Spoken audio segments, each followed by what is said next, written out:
हमारे जीवन में हमेशा हर मोड़ पर हमें दो रास्ते दिखाई पड़ते हैं, एक सरल रास्ता और एक कठिन रास्ता।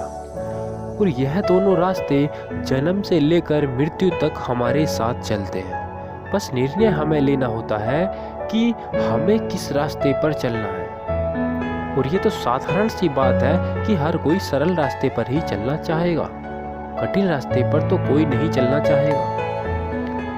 लेकिन जो हमें सरल रास्ता दिखाई देता है, वास्तव में वह सरल रास्ता नहीं होता, वो एक कठिन रास्ता होता है। जैसे आप देख लीजिए, बचपन में हमें पढ़ना अच्छा नहीं लगता, पढ़ना हमें कठिन कार्य लगता है और खेलना हमें सरल कार्य लगता है। इसलिए हम अपने बचपन को पढ़ाई छोड़कर खेलने में बिता देते हैं, क्योंकि वह एक सरल रास्ता है।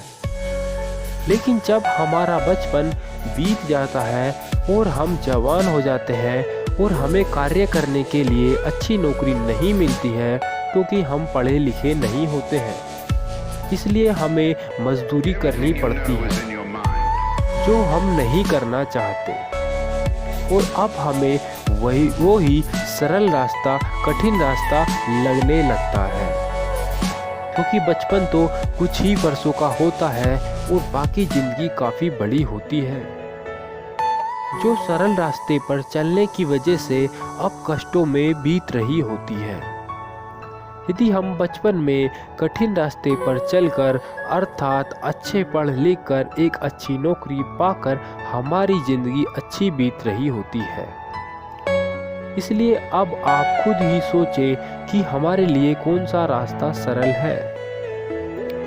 ऐसा ही हमारे मसीह जीवन में होता है, एक सरल रास्ता जो कि इस संसार की सुख सुविधाएं हैं, दूसरा कठिन रास्ता जो कि मसीह जीवन में सच्चाई के साथ चलना होता है।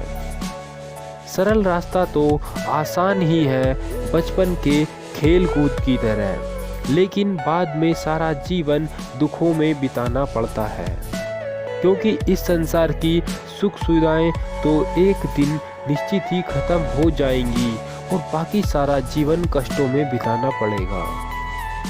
इसलिए जो हमें कठिन रास्ता दिखाई पड़ता है, वास्तव में वह कठिन रास्ता नहीं है। यदि हम परमेश्वर के बताए हुए रास्ते पर सच्चाई और ईमानदारी के साथ चलेंगे तो हो सकता है शुरुआत में हमें कठिन लगे, लेकिन बाद में आनंद ही आनंद है। इसलिए हम परमेश्वर के बताए हुए रास्ते पर सच्चाई और ईमानदारी के साथ चलें, ताकि जीवन में हम किसी भी कठिनाई में ना पड़े। आशा करता हूँ वीडियो पसंद आई होगी। यदि वीडियो पसंद आई हो तो प्लीज़ लाइक और शेयर कर देना, और चैनल पर नए हैं तो चैनल को सब्सक्राइब कर देना।